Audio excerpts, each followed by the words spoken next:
Торғай ертегісі. Ертеде бір шал мен кемпір өмір сүріпті.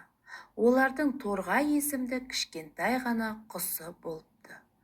Торғай өте ақылды, әрі батыл болып өседі.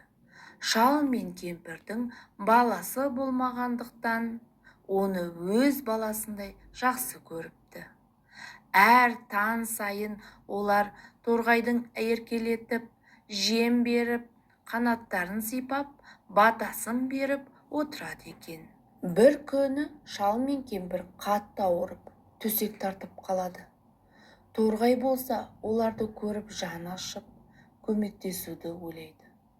Ауылдың ортасындағы үлкен бәйтерек түбінде самұрық құсы өмір сүретін естіп, одан көмек сұрауға бел буады.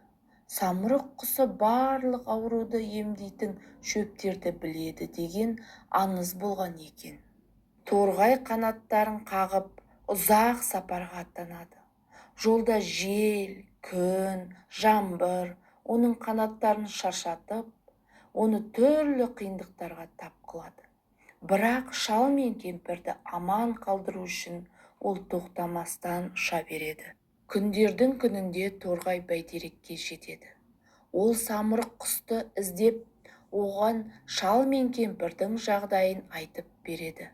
Самұрық Торғайдың батылдығына тәнті болып, оған ем болатын ғажайып шөптің дәнін береді де, бұл дәнді шал мен кемпірдің ошағына жақын жерге егесін.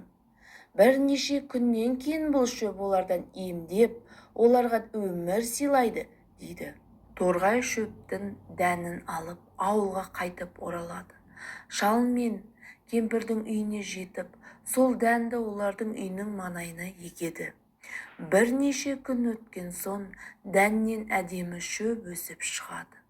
Және шал мен кемпір сол шөптің арқасында сауығып кетеді.